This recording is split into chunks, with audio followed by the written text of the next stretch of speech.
Hello everyone and welcome to this class. In this class we are going to study about the normal microflora of human body. I'm sorry for this delayed video, but we are going to continue from this side, okay? So the resident flora, the normal microflora, NMF, normal microflora, or you can also call it the normal microbiota or normal microbiome, okay? Is the diverse community of microorganisms which includes bacteria, fungi, virus, protozoa that resides on or within, it is very important, on or within various parts of our body, which means human body, such as skin, mouth, gut, respiratory tract, even urogenital tract, okay? And these microorganisms play a crucial role in maintaining the human health or homeostasis. So first of all, let me explain a little about these normal microflora. So basically these normal microflora are microorganisms, okay? And these microorganisms, they resides on our body, on or within the body. I'm so sorry. They resides on or within the body, okay? So according to me, they are testers, testers of immunity and haters of their own kind, own kind. So there is a particular reason I am saying these two facts is, first of all, I'm really sorry if it is offending because I have written haters of their own kind here. But let me explain. Okay, first of all, they are testers of immunity. So basically, since these microorganisms, which is normal microflora, they resides on our body. So basically, what happens is that they sometimes enters enters into, let us say, our blood stream,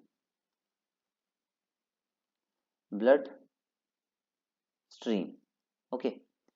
Basically blood should not contain any bacteria or any foreign substance. It is a kind of aseptic site, okay? And while, let us say, this bacteria enters into our blood system and it will produce the antibody. Let us say this is staphylococcus, and the antibody will be produced against the staphylococcus of our normal microflora. But if some external staphylococcus of some other species came to our body, then our immune system can somewhat recognize that staphylococcus of other species, and it can act faster toward them, like you can see in the secondary response of the antibody, okay? So I hope first point is clear to you. The second point is the haters of their own kind. So this is an example of E. coli. Okay. So E. coli produce a specific chemical, or I don't know exactly what it is, but it produce colicin. Or normally, many of the bacteria of normal microflora produce similar substance with this colicin, which is commonly called bacteriocin. Bacteriocin.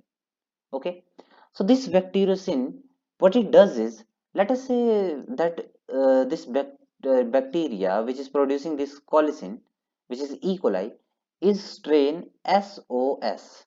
Okay, so this bacterium E. coli of strain SOS produce this colicin SOS.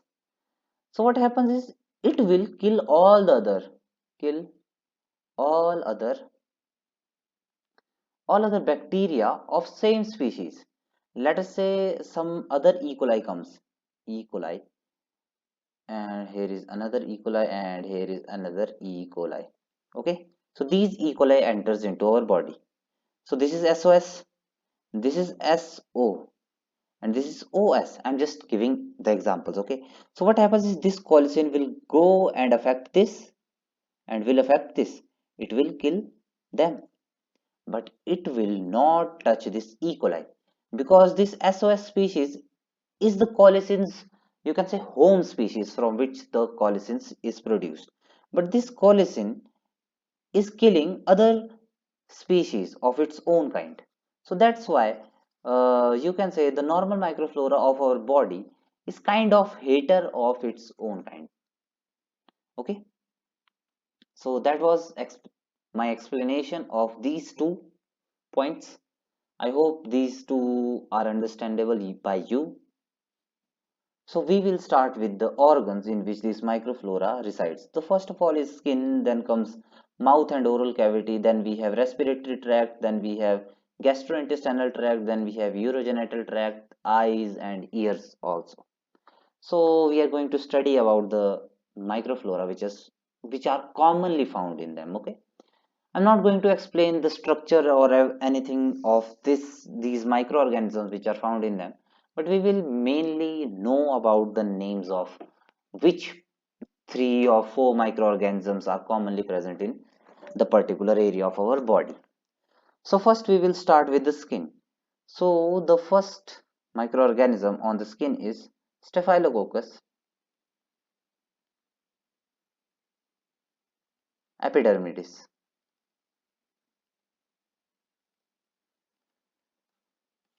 Now, this Staphylococcus epidermidis is very important, you can say bacteria, which covers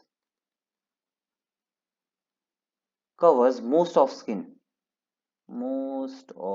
the skin, or you can say overall skin. You can always find the sample of Staphylococcus epidermidis over the skin. Then we have another bacteria, which is Propionibacterium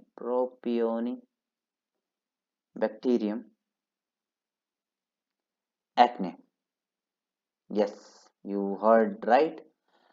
This Propionibacterium acne, it actually is the cause of acne. Yes, this is the cause of acne on our face or on other part of our skin. Okay. Then we have Corynebacterium species. Corynebacterium species. These, along with Micrococcus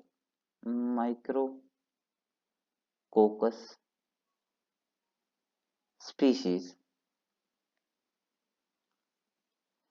these two are also found on the skin. Okay, and they are also very important as they are the part of our normal microflora. Although you will come to find that various microorganisms are cause of some problems which are problematic to humans, but still since they are the part of normal microflora of our body, so they are also very important. Then we have mouth and oral cavity starting from the very external part, which is mouth. Then we have Streptococcus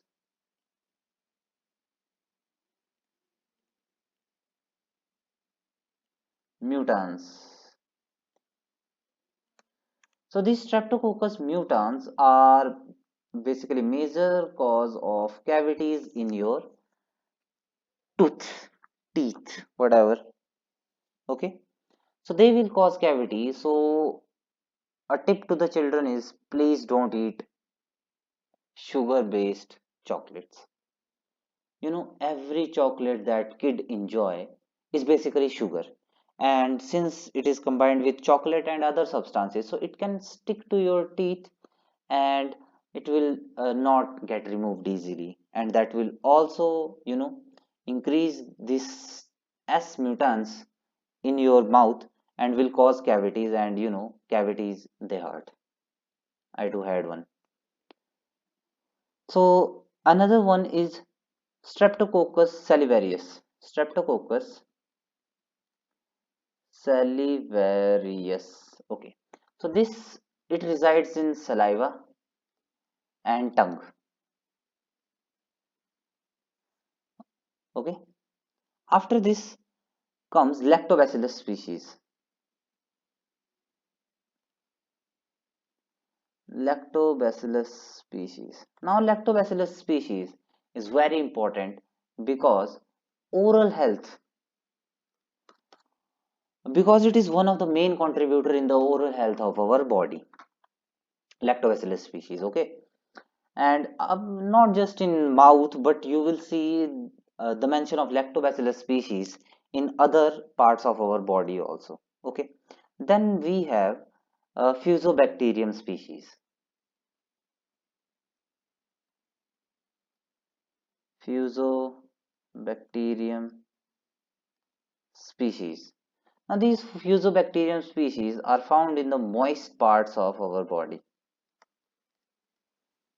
Now, when I mention moist parts, I hope you know that these are armpits or can be groins area. Okay, so these four are the main microbiome of our mouth and oral cavity.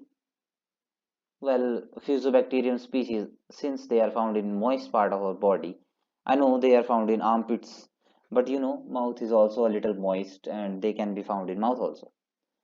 Now, the next is the respiratory tract. So, in respiratory tract, there is a weird kind of microorganisms. Yeah, there's a weird kind of microorganism that you will find here, which is staphylococcus. Staphylococcus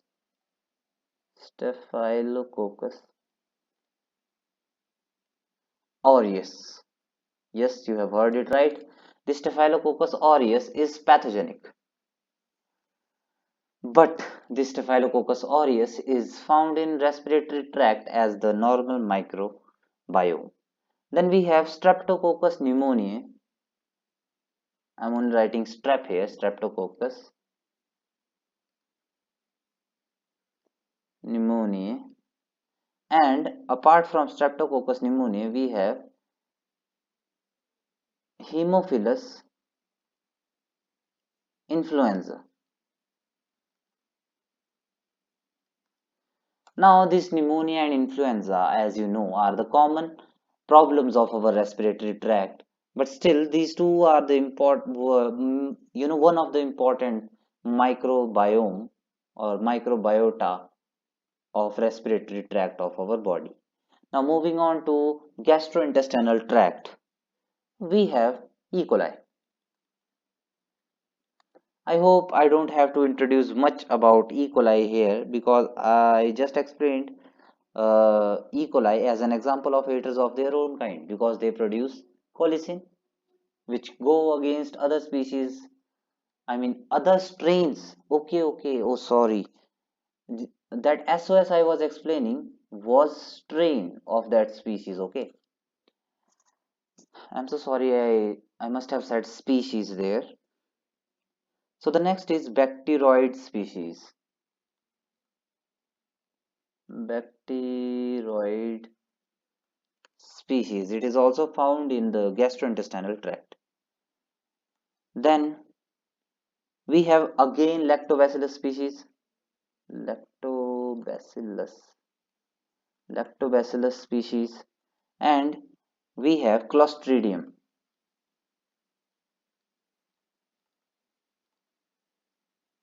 We have Clostridium species. These lactobacillus species and Clostridium species in the gastrointestinal tract, they help in fermentation. Yes, you are right.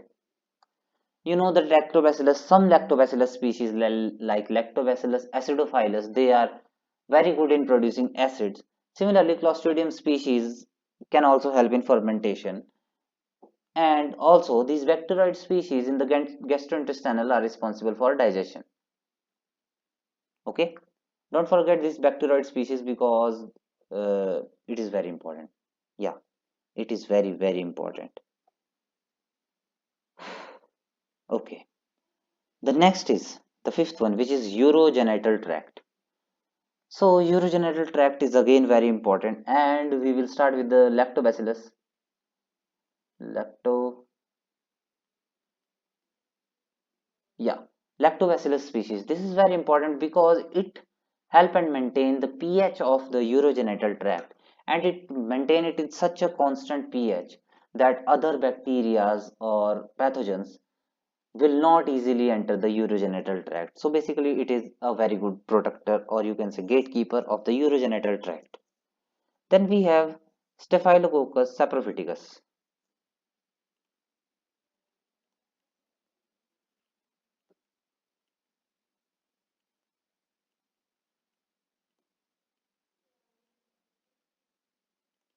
Okay, this is also one of the main part of the urogenital tract, main part in the main normal microflora part.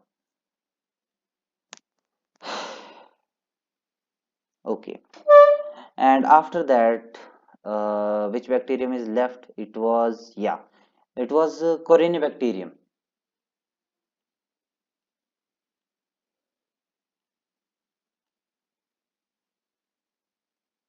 Corynebacterium took another entry into another part of our body and started protecting them. So at last we are going to study about ears and eye. So these two are very close because I have written them deliberately close. So the first thing in the eye is S, again epidermidis. Epidermidis. In ears, similarly, we have S epidermidis. Then we have Corynebacterium species.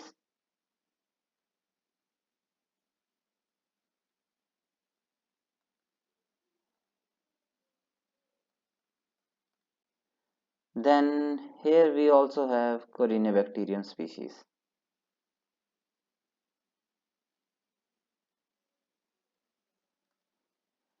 Here we have S aureus. Okay. Apart from these eyes, it is only found here. Where was it? In the, where did it go? Hmm, I've written it somewhere. Here in the respiratory tract. S aureus. And another is eye. It will not be in ear. Okay. So here in the ear, the S epidermidis is found in the external part, then Corynebacterium is found in canal part of ear. Okay. So basically, these are the bacteria that you will find in the as a normal microflora in our body. So let us move on, and now we are going to study about functions of these normal microflora in our body. So starting with the first point, which is protection against pathogen. Protection against pathogens. Okay. So as I have said about the example of bacteriocins or colicins, these are some things which are produced by bacteria to kill the other strains of their own species. Okay, like E. coli produce colicins, and other strains of that particular species of E. coli will get killed, and also their own presence,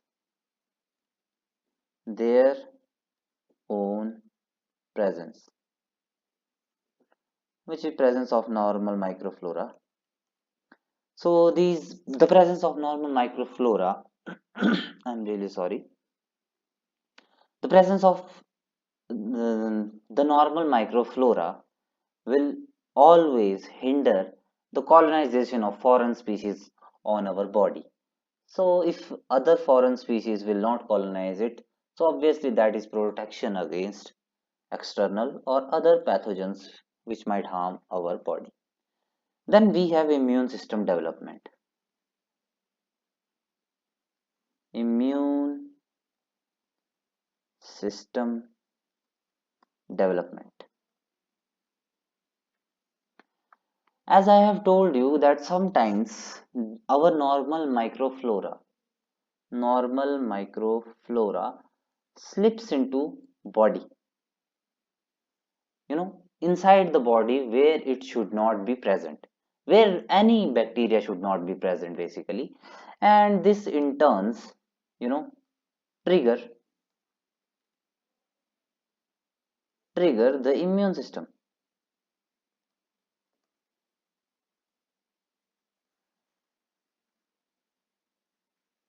Okay. So when this immune system is triggered, then of course antibodies are produced. When these antibodies are produced, they will not only work against the external species, sorry, they will not only work against the normal microflora, but they will also kill the external species, which are similar to these, or you can say that particular strain, which has slipped into our body. And then apart from that, we have also inflammation.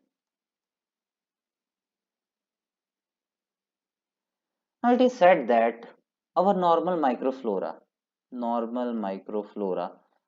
now checks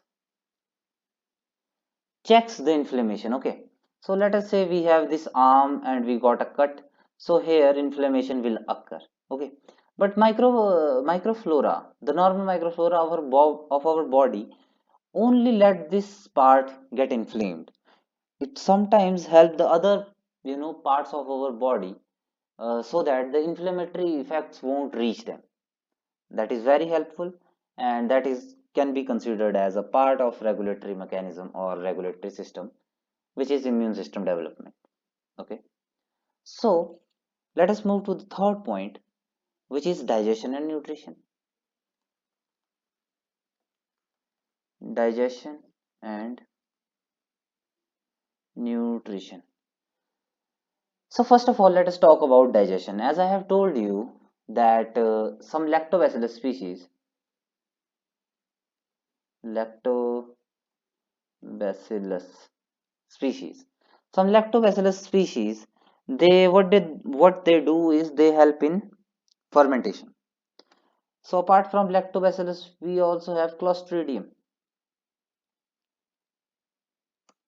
Okay, they also help in fermentation, right?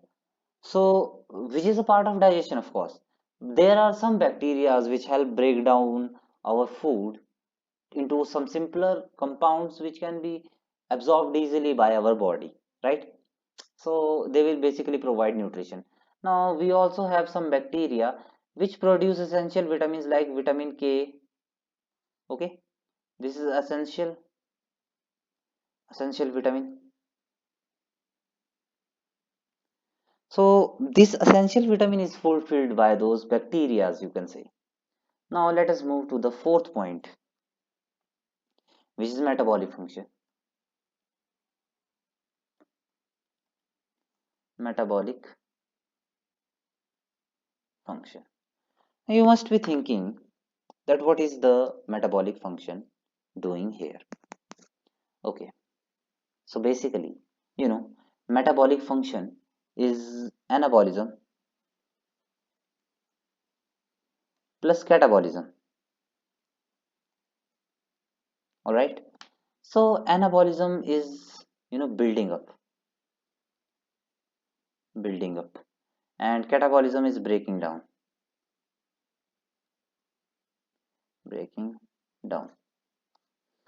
Okay. So what happens is, now as I have told you in the just before this point, which is absorption and nutrition, uh, not absorption and nutrition, digestion and nutrition. Okay, so these bacteria which are, destroying things, then producing some things, and these destruction and production in turn gets absorbed and used, and ultimately is used in the metabolic function, like we have vitamin K. Okay, so this vitamin K is very important for metabolism, as you all know. So since this vitamin K is a part of metabolic function, similarly the destroyed things like fermented products can be also considered as the metabolic part, or metabolic, products. So that's how the metabolism is also involved in the normal microflora. Now moving on to the fifth and the last part of this section is homeostasis. Homeostasis. Now, let me ask you, how many of you wash your hands? Now, when you wash your hands, you remove impurities. Impurities, which is dirt, and in some case, bad microorganisms. There can be loss of some good microorganisms, okay? So, these bad microorganisms are basically pathogens. Pathogens. And these good microorganisms is what I have been teaching you, which is normal microflora. Okay, so when you wash your hands, these two will get removed.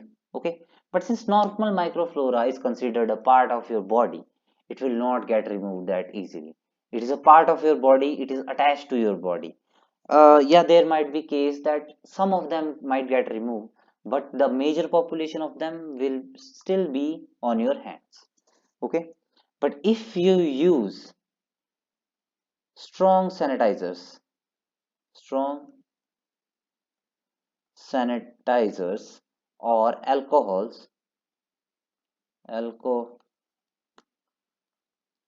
alcohols, then it kills everything, whether it is good, whether it is bad.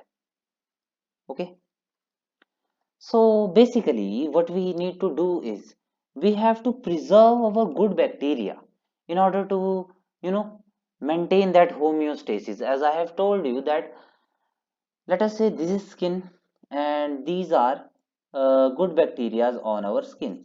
Okay, when bad bacteria enters, then these good bacteria will, you know, either they reflect them, they say go back, or they will produce some chemicals like bacteriocins so that it can kills those bacteria.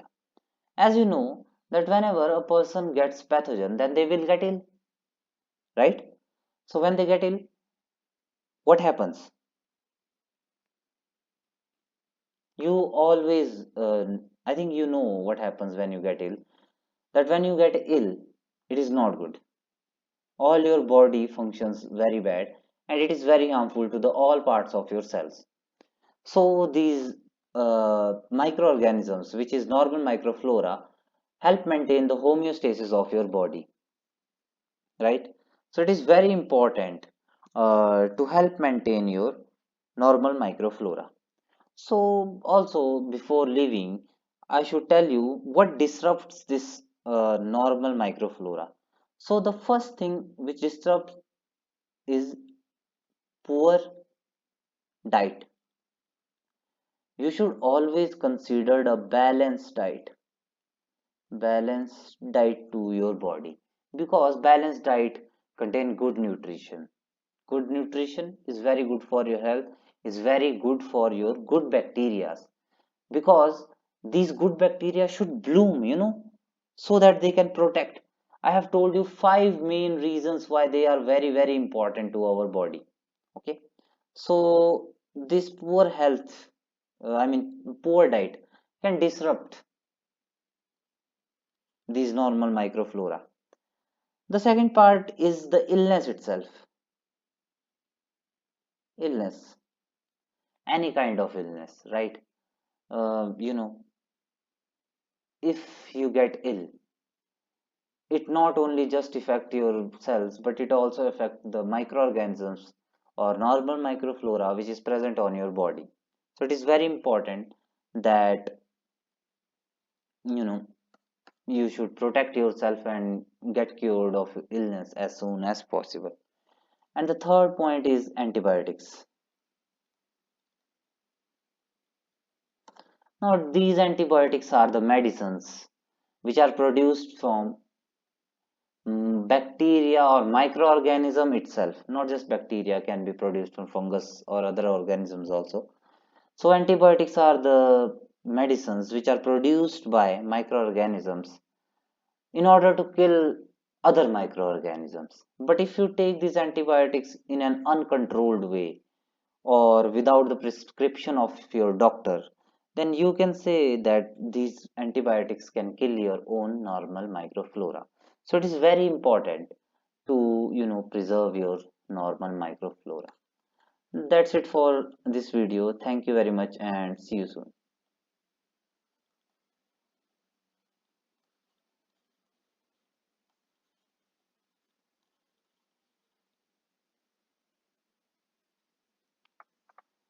इतनी